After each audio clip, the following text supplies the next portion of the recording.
logramos 1.700 personas y distribuimos unas casas.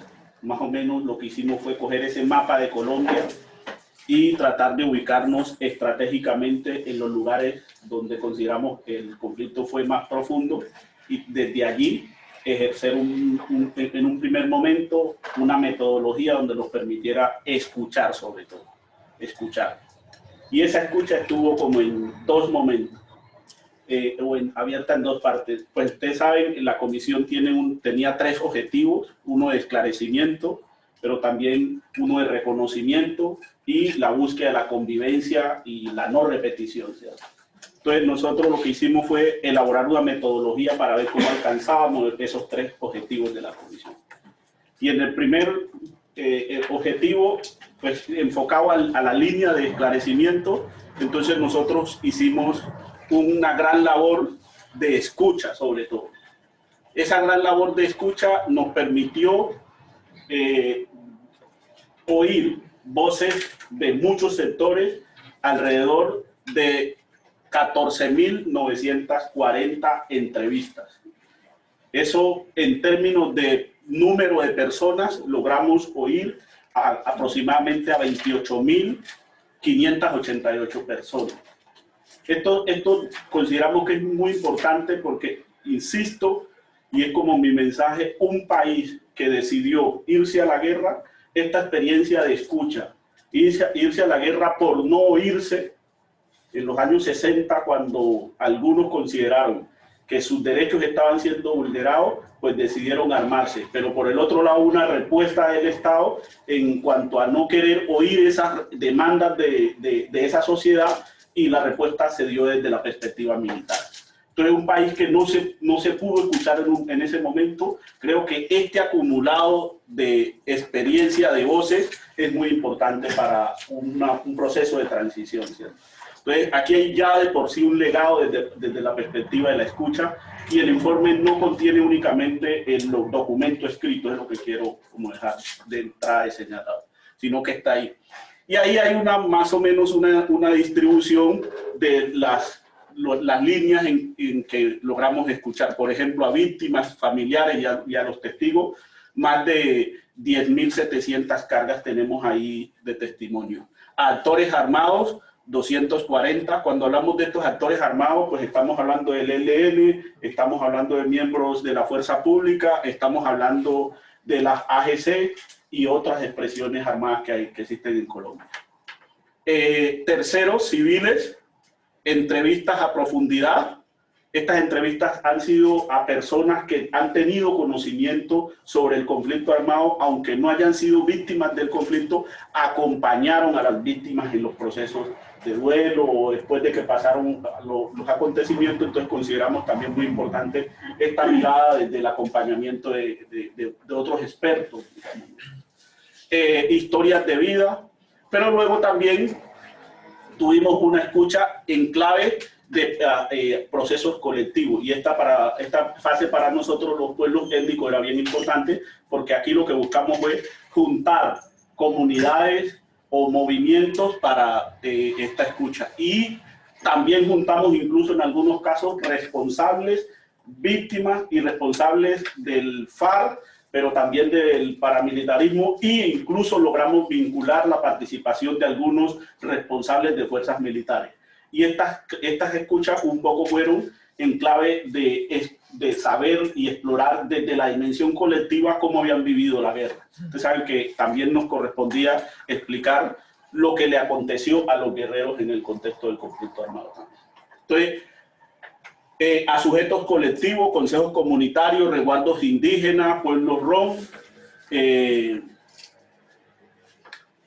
Y vuelvo otra vez a la importancia de esta escucha, porque, y eso también nos corresponde en estos ejercicios, dejar como cuál es la impresión que a nosotros como comisionados nos dejó desde esa perspectiva. Y créanme que particularmente yo, cuando estuve en las jornadas de escucha de estos responsables junto con las víctimas, es una cosa que a uno lo conmueve impresionantemente. Desde ahí es que se puede entender realmente el entramado de la guerra. porque a nosotros nos han enseñado que esto pareciera como que es un pleito entre guerrilla y paramilitares, y resulta que cuando uno escucha esos dolores de todos, ahí es donde uno se da cuenta un poco más allá del fondo del asunto del conflicto armado. Y ahí hay un destrozo bastante profundo, y nosotros incluso desde la línea del diálogo social nos gustaría también que ahí hay una serie de videos que vamos a colocar en la transmedia para que la sociedad los conozca, y me parece que, insisto, no se queden únicamente con el informe, vean el proceso, porque esta escucha contribuía también a mirar los procesos de sanación, ¿sí? Ahí en los documentos hay una explicación, pero desde este ejercicio lo que queríamos era un poco tocar la parte de la sensibilidad humana y cómo eso puede contribuir sobre todo a los procesos de convivencia. Una cosa es la explicación, pero esta parte nos ayuda muchísimo, y yo creo que ahí nos queda todavía un desafío como colombianos y colombianas en cómo seguir profundizando esa escucha para ver cómo avanzamos realmente en la convivencia y en la no repetición. Este es otro modelo también de procesos de diálogo, donde estuvimos contribuciones de la sociedad y de muchos sectores con informes. Tenemos 732 documentos que nosotros los identificamos como casos que son de profundización de una temática, y algún sector de la sociedad nos contribuyó con información en ese sentido. Tenemos 435 registros y alrededor de 1.208 informes de distintas problemáticas de violación de derechos humanos y grave violación de VIH, que nos aportó la sociedad también. O sea, entonces tenemos 3 momentos de eso que pudimos hacer. A nosotros nos parece importante porque cuando se cuestiona el informe hay que cuestionarlo desde lo que nosotros recibimos, ¿sí? Y con base en esta escucha, en esas 3 dimensiones, entonces yo quisiera compartirles un poco cuáles son los resultados que nosotros... bueno, también se me olvidaba comentar que además de eso hicimos actos de reconocimiento de responsabilidades que nos arrojaban información. Y tuvimos 18 actos de reconocimiento a la dignidad, que era encuentros que hacíamos con víctimas sin la presencia de responsables. Y realizamos 36 encuentros de responsabilidad donde había la presencia de los responsables de cada uno de los hechos, y ellos allí en muchos casos reconocían las barbaries en temas de violación de derechos humanos. Ahí hubo reconocimiento por parte de miembros de la fuerza pública, hubo reconocimiento por parte de miembros de la FARC, hubo reconocimiento incluso de empresarios, y en alguna medida menor algún sector de los políticos, digamos desde las alcaldías y alguna gobernación, por ejemplo, algún sector de la clase política, y esa era la dimensión también de identificar cuáles eran las responsabilidades. Bien. El resultado de todo ese trabajo pues nos permitió entonces nosotros estructurar un informe de la siguiente manera. Un primer elemento es la declaración. Usted pues ya esa está colgada en la página, tenemos este material, pero toda esta primera información la van a tener, en estos momentos la pueden descargar. ¿Qué? La declaración, los hallazgos y recomendaciones como un documento, y el texto de testimonial, que es lo que nosotros llamamos voces. Ahí ya lo pueden identificar y descargar en la página web de la... Este documento de la declaración, pues está aquí. El documento de hallazgo es lo que nosotros encontramos como los graves problemas que tiene Colombia y que hacen posible que el conflicto armado se mantenga. Y un poco lo que invitamos aquí es que si el país no atiende esos hallazgos, pues el conflicto armado no se va a solucionar. Y no se trata de atender uno u otro hallazgo. El país tiene que enfocarse a atender de manera integral esos hallazgos. Y por eso nosotros en este documento colocamos las recomendaciones. Ha sido un ejercicio muy analizado, muy bien discutido, con mucha conciencia, para saber, para poder determinar, pues no somos médicos realmente para este paciente, ¿cierto?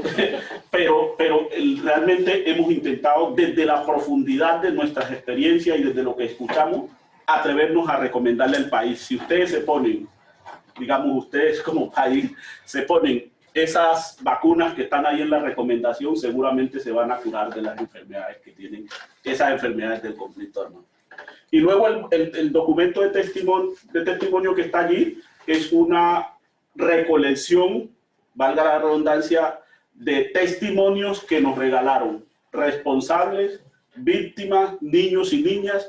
Entonces, ahí no hay una mirada de explicación de la comisión, pero consideramos importante que la sociedad se enterara un poco de esos destrozos de la guerra. Entonces, estos testimonios en primera medida están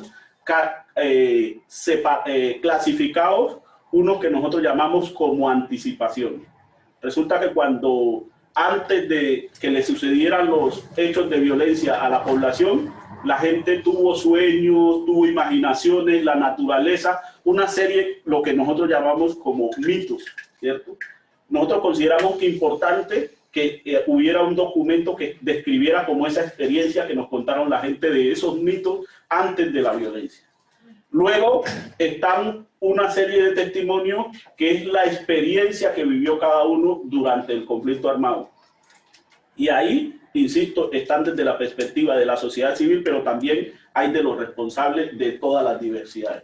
En promedio, ustedes van a conseguir en cada texto más o menos como 40, 50 testimonios que explican y dan muestra de todo eso. Y luego la experiencia también desde la perspectiva de futuro. Que después de que a mí me pasó lo de la masacre de Bojayá, pues yo tuve sueño, yo quise, entonces las víctimas también nos contaron esas experiencias y nosotros lo que hicimos fue tratar de organizarlas y agruparlas.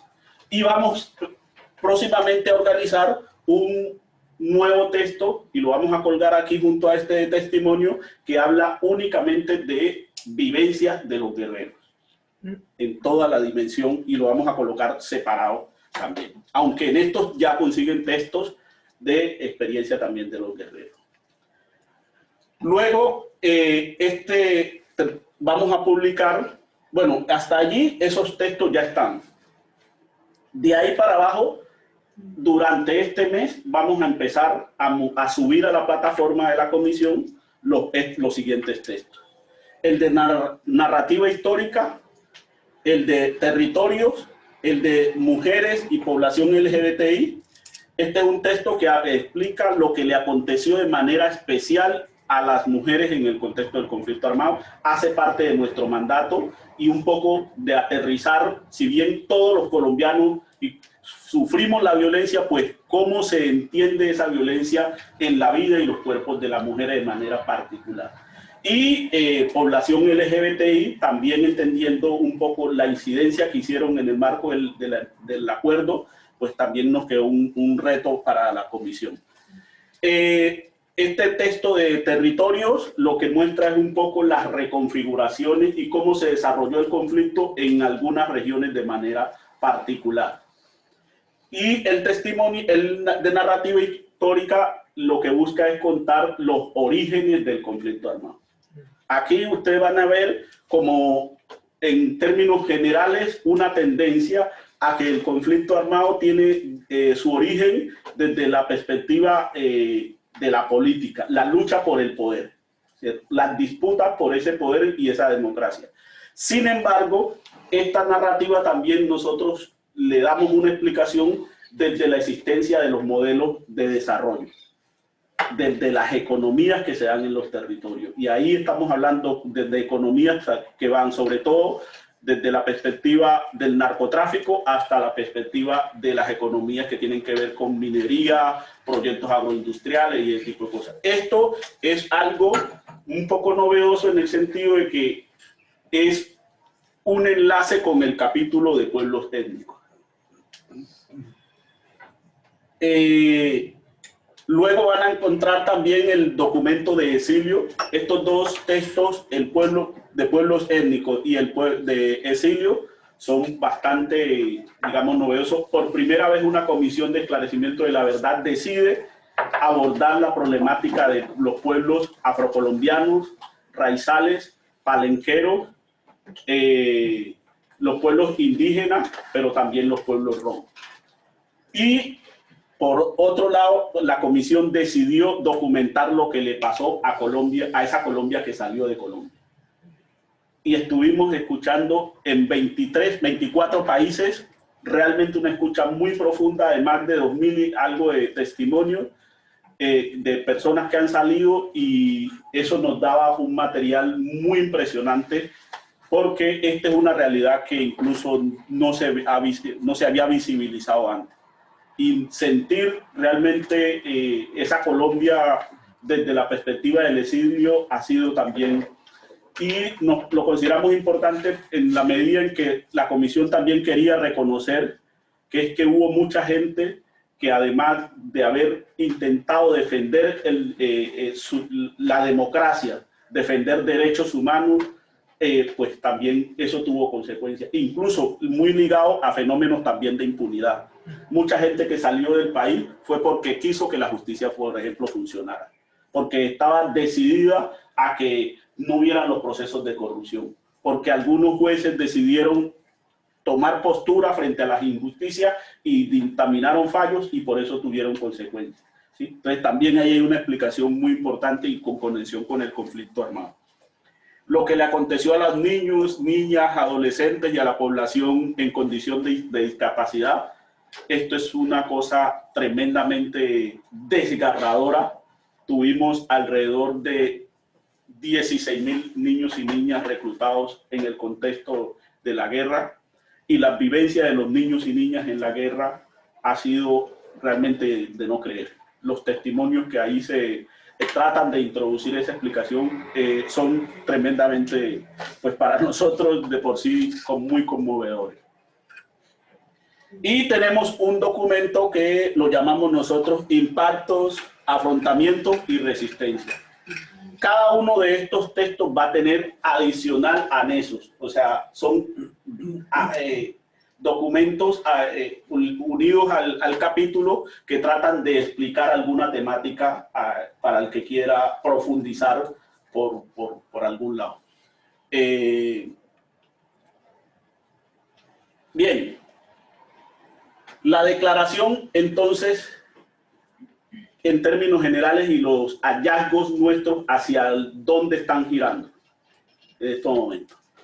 Uno es que hay que reconocernos que esta es una Colombia tremendamente herida. Tenemos como resultado, nosotros logramos, según las bases de datos que juntamos en este proceso, logramos identificar que al menos 450.000 personas fallecieron en el contexto del conflicto armado. Teníamos un dato de muertos de más o menos una referencia de 220.000. Pero según las bases de datos, nosotros nos atrevemos a decirle al mundo y al país, y un poco al mundo con vergüenza, lo digo como comisionado, dejamos morir en el contexto del conflicto armado 450.000. Pero ojo, eso es sin contar el subregistro. Y ustedes saben, por ejemplo, para el caso de las comunidades étnicas, pues donde no hay autoridad, donde hay una junta de acción comunal, donde entonces allá los que mataron quedaron totalmente sin contabilizar. Entonces, si contáramos esa otra parte del subregistro, nosotros estimamos, ahí sí es una estimación, calcularíamos que el conflicto armado permitió que se perdieran más o menos unas 800.000 vidas. Y eso me parece ya que es una desgracia de por sí, tremendamente jodida. Y imagínense la consecuencia que ha tenido en los familiares de 800.000 personas, el impacto que esto ha tenido. ¿Ya? Entonces, ahí hay una dimensión de una Colombia herida, pero también sumémosle a esto los asuntos de desaparición. También pasa algo parecido, y es que creíamos que al menos 125.000 personas fueron desaparecidas. Pues las bases de datos nos están arrojando un poco más de 215.000 personas. ¿Ya? Y insisto, no le pónganle a eso la suma del subregistro, que pues por las dinámicas colombianas son bastante altas. Creeríamos que en Colombia, en el contexto del conflicto armado, habíamos pasado por más o menos, según el Centro Nacional de Memoria Histórica, por aproximadamente 1982 masacres. ¿Cierto? Pues resulta que el dato la estimación que tenemos ahora, según la investigación, estamos llegando casi a 4.200 masacres, un poquito más de 4.200, exactamente 4.237 masacres, en el periodo solamente entre 1958 y 2019. Y esas masacres, incluso en términos generales, si las ubicamos en el mapa, ocurrieron casi en todos los departamentos de la geografía colombiana. En términos de desplazamiento, hemos visto de que más o menos 7 millones, un poco más de 7.700.000 personas fueron obligadas a salir de sus territorios. A eso, bueno, ya les decía las cifras de homicidio, de desaparición, los temas de ejecuciones extrajudiciales. Aquí nos valimos un poco de la información que la misma Jurisdicción Especial de Paz otorgó. Creemos que es una cifra bastante confiable y la jurisdicción habla de 6.402 víctimas entre el 2002 y el 2008. Bien, eso, los temas de confinamiento que aplican muy bien para las comunidades étnicas, en el sentido de que pues pareciera como que es el pan de cada día. Allá en el Pacífico, en Tumaco, en Bojayá, en Arauca, en el Putumayo, o sea, es vivir confinado pareciera que es normal más bien. Es como más bien anormal estar un día libre. Allá la gente muy poco puede salir a cazar, puede salir a pescar. Eso es como que si no estuviera aquí y le dijeran, usted puede vivir aquí, pero no puede salir de aquí. Entonces, imagínense lo que implica para un campesino, para una campesina, pues la imposibilidad de cortar un racimo de plátanos, de embarcarse, cuando las minas antipersonales las han puesto por todos los caminos. Entonces, la consecuencia de tener un territorio minado también, imagínense la vida ese es otro drama que hay ahí. Y ni se diga hasta dónde llegó el ser humano con esta guerra, que utilizaron los cuerpos de las mujeres también para sus situaciones sexuales, que a nuestro juicio pues no tendría nada que ver eso con una lucha y una disputa por el poder político, ni una lucha armada que trate, y hasta allá llegaron la utilización tan berraca. Estamos hablando de casi 32.446 casos de abusos sexuales. Y en los niveles de degradación, en la manera como incluso en algunos territorios lo hacían. También estamos hablando de cómo cogían a las mujeres y obligaban a los niños a ser observadores de lo que le hacían a las mujeres. O sea, la mujer también fue y no fue únicamente la violencia sexual, ahí hay también una serie de situaciones tremendamente escalofriantes en el contexto del conflicto armado. Y también podemos quedarnos aquí hablando sobre lo que hacían entre los distintos grupos, cómo se degradaban ellos, los muertos que colocaban en las carreteras, las personas cómo las picaban. Entonces, toda esa descripción, yo lo que quiero invitar es que nos debemos reconocer realmente que ahí hubo una desgracia de una dimensión tremendamente inhumana, de una dimensión tremendamente jodida. Pero el conflicto armado también nos dejó una democracia deteriorada en la medida que quien creyera, yo siempre incluso lo manifesté cuando las discusiones, nuestra democracia fue cooptada de tal manera en el conflicto armado que casi todos los actores armados la utilizaron como les dio la gana. Desde las guerrillas secuestraron los presupuestos, secuestraron alcaldes, concejales, todos los vejámenes que pasó allí, pero también desde los paramilitares hicieron exactamente lo mismo con la cooptación de los territorios, los mecanismos electorales. Una gran población en Colombia dejó de decidir sobre la democracia y eran los actores armados que imponían incluso los candidatos.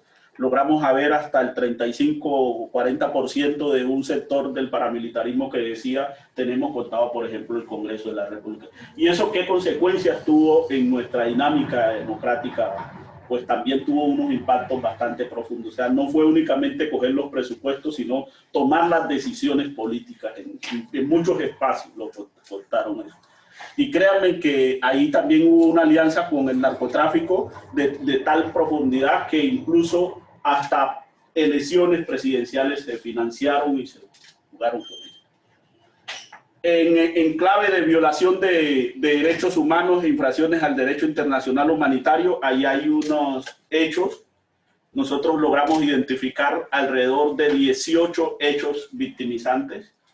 Podemos quedarnos también en una lista desde las masacres, los asesinatos, el pillaje, los confinamientos, las violencias contra las mujeres y así. Pero cada uno de esos, en este apartado, van a encontrar a nuestro juicio y según los testimonios, cuál es el nivel de responsabilidad que le atribuimos a cada uno de los actores armados, ¿sí? Tanto miembros insurgentes como miembros también de la fuerza pública.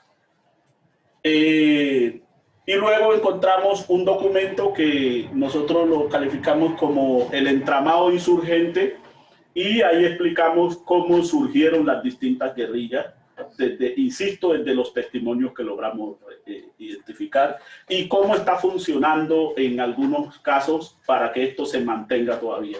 ¿Cuáles son los elementos que permiten que esas insurgencias todavía se mantengan en los distintos territorios? Y también en esa misma lógica tenemos un documento sobre el fenómeno del paramilitarismo. Y ahí también nosotros lo calificamos como un entramado. Ojo, estos dos textos nosotros no identificamos únicamente el actor armado como tal. Tratamos de describir un poco los roles que se juegan desde lo político, lo económico, para que estos actores también. Y aquí intentamos poner a pensar al país cuáles son los otros nexos, porque para nosotros estos son autores materiales realmente. ¿Cuáles son los autores intelectuales que se juegan y se mueven ahí atrás de eso? El tema del narcotráfico es un asunto que nosotros lo vemos como un problema de salud pública y sobre todo también como un entramado, lo consideramos el primer factor de persistencia del conflicto. Si Colombia no atiende este asunto, paz no tendrá, más allá de que deje y haga procesos de desarme. Podemos hacer miles y miles de procesos de negociación, pero si este asunto no se atiende y se trata de resolver, pues gente a armar grupos para que se conviertan luego en un factor de deterioro, pues eso es lo que vamos a tener. El narcotráfico permeó toda nuestra economía, ¿cierto? Casi todas las instancias, incluso el narcotráfico también permeó hasta los procesos organizativos. Es una desgracia realmente encontrarnos en este panorama. Y aquí cuando hablamos del narcotráfico, también nos metimos con un asunto que tiene que ver con las extradiciones. Porque ahí también hay una reflexión en cuanto a en qué medida las extradiciones sí han servido, o la política mejor de combate al narcotráfico sí ha permitido la solución a este problema.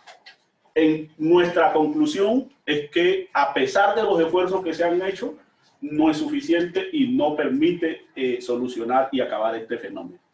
Creemos que Colombia debe girar hacia una lógica de solución y aquí involucra también un rol de otros países.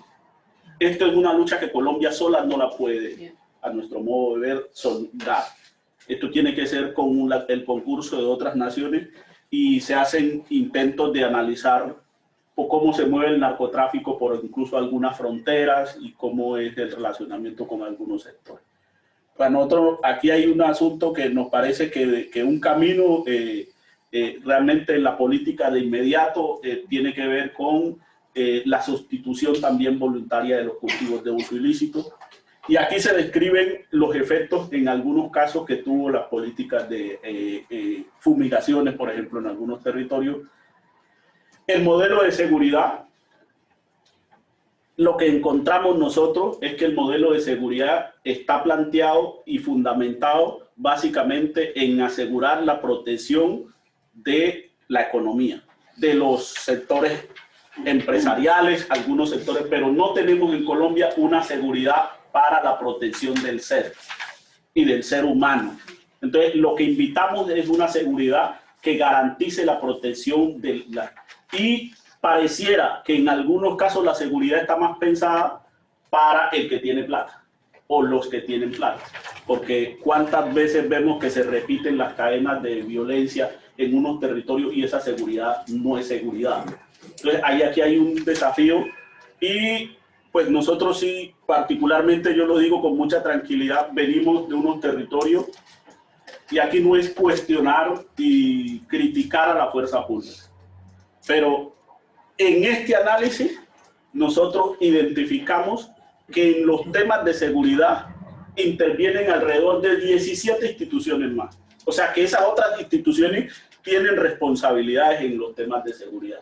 Entonces no es un asunto únicamente ver la seguridad como fuerza armada, sino ver todo el entramado de las instituciones que deberían tener o que tienen competencia en nuestro Estado y que dejan de hacer su parte de seguridad para que tengamos un resultado tan nefasto. Y también es una crítica interna, si queremos curarnos, porque si de entrada tenemos este balance que yo les acabo de denunciar aquí, pues eso... No, se cambió. Sí. Tenemos ese balance aquí de esta Colombia herida, tantos muertos, y pues algo de la seguridad quiere decir que no funcionó. Y eso no es, eso es una cosa que no se puede tapar con un dedo, ¿sí me entiendes? El otro elemento, pues ya se los anunciaba, tenemos un problema de impunidad y una impunidad en los temas de aplicación de justicia, una impunidad en la parte de documentación de hechos de violencia o de violaciones de derechos humanos y una impunidad en unos territorios por la falta de presencia del Estado. Es que la primera impunidad se configura cuando tenemos un Estado que no es capaz ni de saber que en unos territorios se están matando o se están violando los derechos humanos. Entonces, tenemos una impunidad que se configura por el funcionamiento del aparato que debe perseguir a los delincuentes, pero también tenemos una impunidad en la omisión, en la medida que el Estado omite el deber de garantizarle a los ciudadanos en algunos sectores esa justicia y que graves violaciones de derechos humanos no acontezcan. Tenemos un capítulo territorial, tenemos un documento sobre cultura y conflicto y ahí mismo hablamos de los reconocimientos y las escuchas. Insisto también en este tema de reconocimientos, yo lo recomiendo mucho porque ahí está un llamado a que se debe continuar. La comisión tuvo muchos problemas para que los responsables al final al cabo decidieran hablar. Y con tristeza, yo sí lo tengo que decir, pues pareciera como que ahora que estamos ya casi sobre el final, muchos se animaron a hablar, pero ya nosotros estamos cerrando. Entonces el desafío es cómo un país que ha tenido casi 10 millones de víctimas, pero solamente pudimos escuchar a 28.000 personas, cómo logramos seguir avanzando y profundizando la escucha. Yo no creo, y ese es mi criterio como comisionado realmente, que el problema lo vamos a solucionar si leemos únicamente esos documentos y está la cosa. No, aquí hay un asunto que pasa por el ser humano y es la escucha la que nos puede permitir tocar esas fibras, tocar esa sensibilidad. Desafortunadamente no podemos ver un video, por ejemplo, cuando nosotros tuvimos con los responsables, con las víctimas, realmente lo que se siente allí. Cuando una persona decía, oiga, pinte su cuerpo. Y el tipo se acostaba allí y el otro, sin saber quién era, empezaba a dibujarle y ahí el otro le iba contando acostado su historia. Y le iba diciendo, es que yo tengo esta mano así porque las heridas cuando estaba en el secuestro, porque yo tengo esta marca aquí porque era la cadena del secuestro, la que me ponían todos los días. Y después termina contándole el otro que le amputaron la pierna porque cayó en una mina antipersonal. ¿Y saben qué pasó? Después vimos que el otro que estaba dibujando empezaba a llorar. Y le preguntamos por qué llora y ahí el otro le decía, es que yo fui guerrillero. Y ahora, por fin, y por este proceso de la comisión, escuchaba desde el dolor que sintió el otro. Y así mismo nos pasó con el guerrillero, ¿cierto? Y entonces podíamos comprender la dimensión del otro dolor que había allí. Y luego entre una víctima y uno, indistintamente de qué sector era. Y ahí ellos mismos y ellas se reconocían ya no como pertenecientes a un grupo armado, o pertenecientes a un grupo armado, sino como personas, como seres, y reconocerse en el daño que se habían hecho. Pero hasta ese día no habían hablado. Entonces, esos son elementos que a nosotros nos parecen muy poderosos, instrumentos que también hacen parte del informe y que yo insisto, son como unos canales que nos deben seguir animando para que estos procesos de convivencia sean posibles. Y ahí están pues desde el diálogo social. Rápidamente, ¿cuál es el contenido que tiene el documento del capítulo étnico? Nosotros lo bautizamos resistir no es aguantar. Resistir no es aguantar porque en el caso específico de las comunidades étnicas, pues lo que realmente recibimos fue, o sea, el país en términos generales sufrió violencia, pero las violencias que nosotros logramos documentar en los casos étnicos es tremendamente desproporcionada. Solamente para decirles un caso que lo recibí yo mismo, un testimonio de una mujer que me dijo, a mí me persiguieron, me violaron y contaba y luego contaba cómo a su familiar la persiguieron hasta matarle el vientre, porque fue objeto de violencia sexual y de eso quedó embarazada y luego le persiguieron el hijo para matarle el hijo. Quería llevar. O sea, matarla a ella, a la familiar, pero también matarle el vientre. Eso fueron, imagínense en los casos de empalamiento que documentamos, imagínense en los casos en el canal del dique, documentamos asuntos donde cogían a las mujeres que consideraban trabajadoras sexuales y las llevaban a desaparecer, era en el canal del dique. Ubicada durante casi 6 años, llevaban a personas de toda la geografía colombiana y al canal del dique lo convirtieron en un canal de matadero de personas. 18 puntos, los documentamos, 18 lugares donde hacían esa práctica. Y en términos generales, imagínense que alrededor del canal del dique tenemos un drama de desaparición de al menos de 10.000 personas. Como yo llamo, el canal del dique es el cementerio del país. Allá llevaron gente de todos lados y mataron y allá los desaparecieron. Y toda esa gente, esos cadáveres bajaban y rodaban durante 6 años las comunidades que están allá alrededor viendo esas escenas. Y cuando vamos a buscar, las comunidades que están ahí son comunidades negras. 3 comunidades negras. ¿Qué se buscaba componerle a las comunidades negras? Y también a ellos mismos les hacían eso, pues también había un tema. Y es que a mi modo de ver, el canal del dique y esa región de Montes de María, pues tiene un interés agroindustrial muy fuerte. Y durante esos años donde se implementó todas esas prácticas del horror y se desarrolló el conflicto armado, no hubo combate entre guerrilla y paramilitares. Hubo 3 hostigamientos, no hubo más. Sin embargo, después del conflicto armado, hay buena palma. Las tierras que están ahí se adecuaron y hay distritos de riego. Entonces ya el agua no es para la gente, sino para la palma. Lo mismo pasa en lógica del Urabá, las palmeras, las bananeras, pero la gente no tiene derecho. Lo mismo pasa con el puerto de Buenaventura en el Pacífico, y así lo mismo se describe en términos generales con las minerías. Voy a tratar de descargar el video a ver si logramos ponerlo. Desde el dique, mientras estamos hablando. Nosotros en el capítulo étnico, entonces, por eso decidimos tanta desgracia, tanta violencia, pues no era que la gente estaba dispuesta a aguantarla, pero la gente desarrolló prácticas de resistencia, y en el documento también las describimos, cómo resistió la gente en el contexto del conflicto armado. En la primera parte de ese capítulo ustedes van a encontrar qué son los pueblos étnicos. Estamos hablando de 108 pueblos indígenas en Colombia.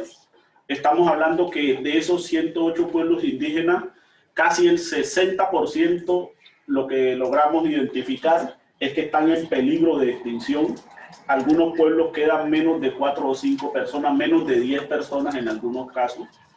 Y eso ya lo había advertido la Corte Constitucional, y para nosotros como comisión realmente fue muy triste constatar esa experiencia, y muchos de los procesos en peligro de extinción están también muy ligados al impacto por el desarrollo del conflicto armado en esos territorios. En estos describimos también el continuum de violencia, y además identificamos lo que son los pueblos negros, afrocolombianos, raizales y palenqueros.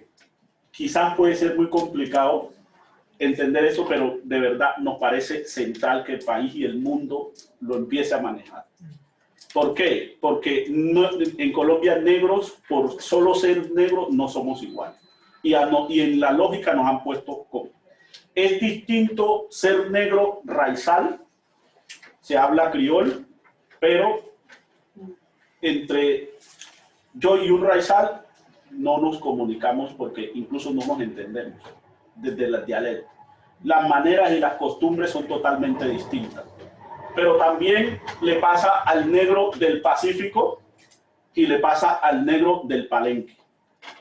Entonces, si Colombia no entiende esa gran diversidad étnica, no desarrolla políticas afirmativas que atiendan adecuadamente la especificidad de esa población.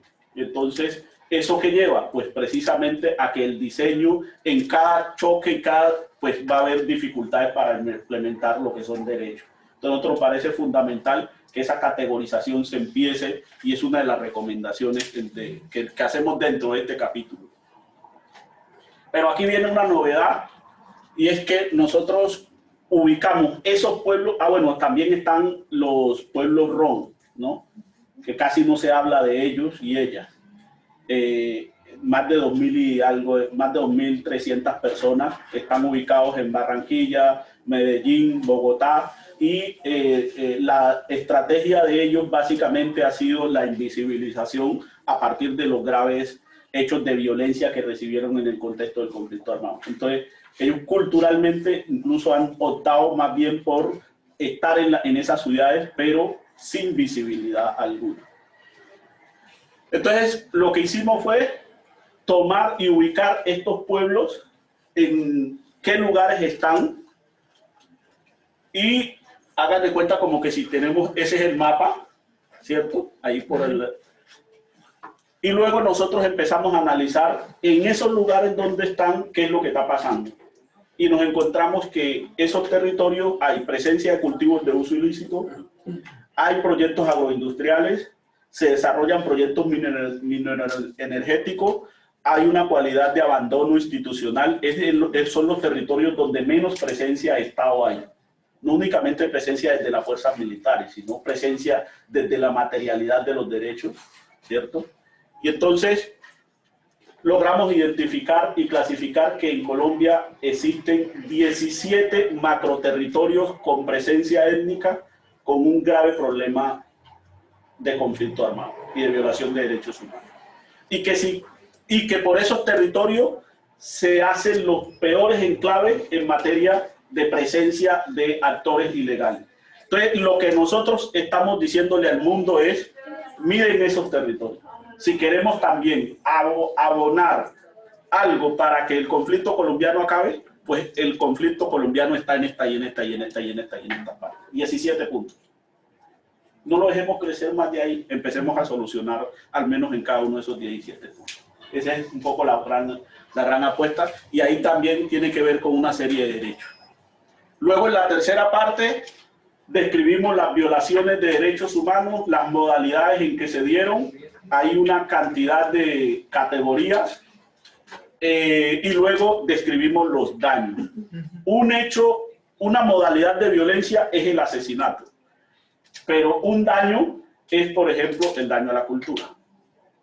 Yo les describía las prácticas de desmembración que hicieron los actores armados en el conflicto y que los colocaban delante de las comunidades étnicas. Pues con eso, ¿qué lograban?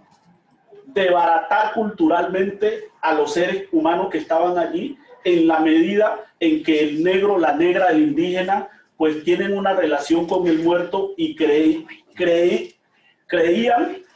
que cuando una persona, o bueno, todavía creemos mucho, cuando una persona moría, aunque fuera matada, pues llegaba al cielo. Y esa persona se convertía en su ángel. Entonces, entendemos las prácticas de descuartizamiento humano en la lógica en que lo que buscaban era que la gente ya no creyera que tenía ángeles y protectores y guardianes en el cielo. Por eso, en algunos casos, mataban y le ponían el cadáver a la comunidad y prohibían que se enterrara, por ejemplo. ¿Para qué? Para que se generara un ejercicio de podredumbre del cuerpo, y entonces la gente pudiera entender que ese cuerpo no podía ser un ángel después, ¿ya? O sea, que lo que queremos señalar es que a nuestro juicio hubo un ataque a la cultura, hubo un daño a las creencias religiosas y eso. Y así podemos describir, ahí en el documento ustedes van a encontrar como 12, 14 modalidades o violaciones de derechos humanos, y en relación a esa, cuál era el daño que se generó a esa población en específico, ¿cierto? Y lo van a encontrar por cada uno de los pueblos. Luego, en la parte final, en la parte 4, van a encontrar lo que son nuestras conclusiones, y unido, además de estas que están aquí, en cada capítulo van a encontrar recomendaciones específicas en relación a la problemática de ese sector que analizamos. Y decidimos que cada capítulo tuviera unos anexos. En el caso de los pueblos étnicos, en el documento hablamos de los 17 macroterritorios, pero es una descripción bastante pequeña, más o menos como 8 o 12 páginas por allí. Sin embargo, hay un anexo que ya la desarrolla y la explica en su extensión.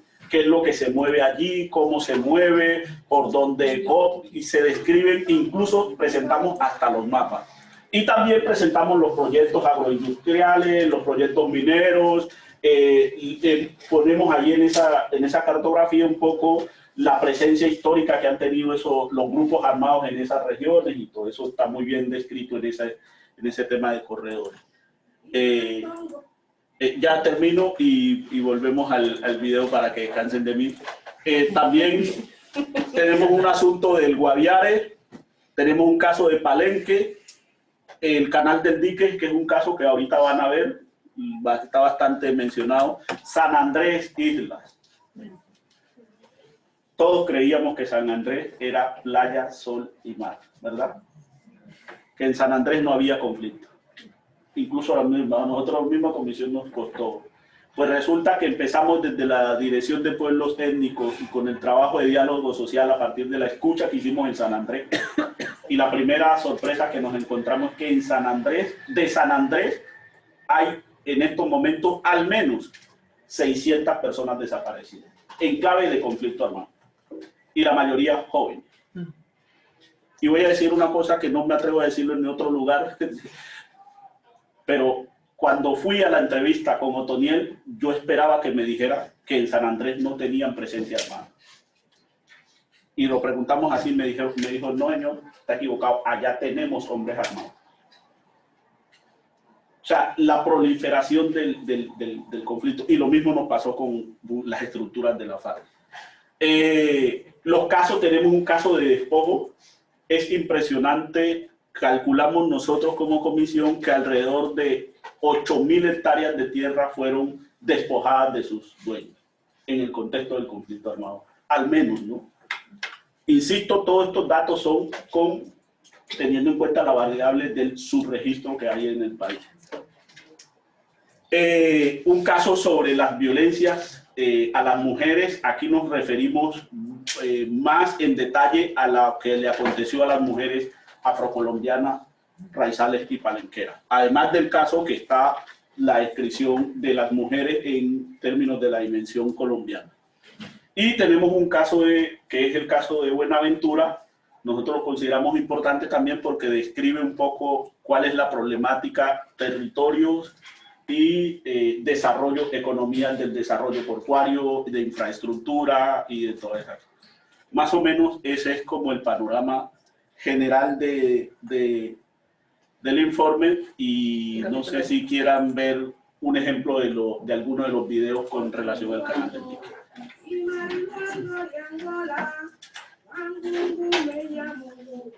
En el canal del dique, estas comunidades han vivido situaciones tremendamente escandalosas y tremendamente deshumanizantes.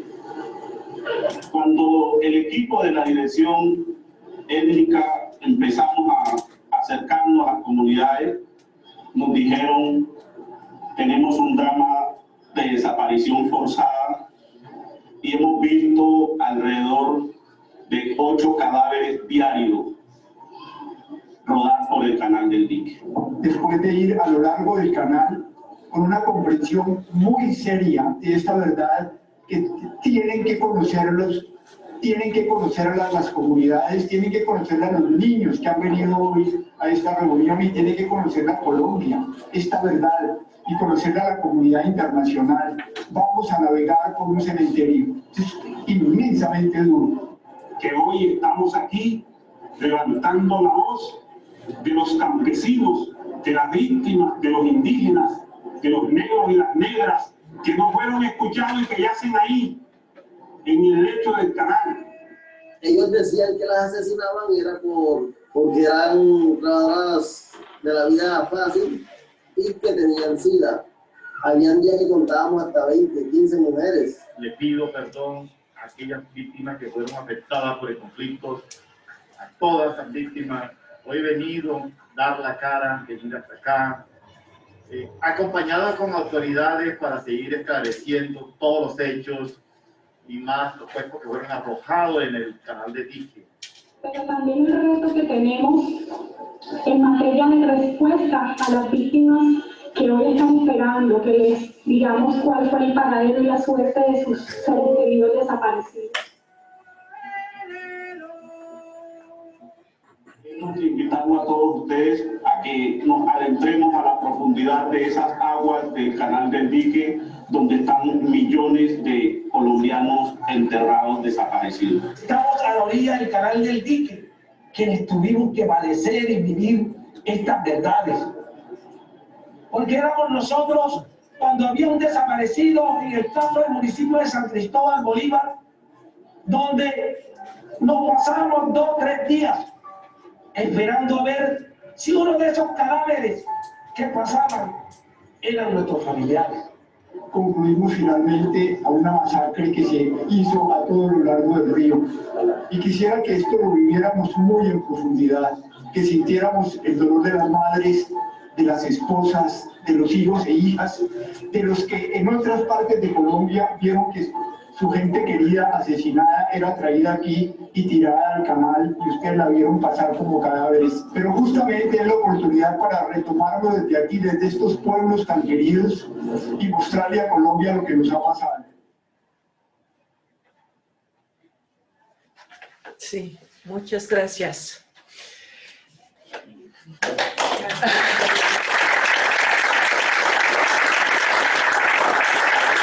Muchas gracias por la presentación.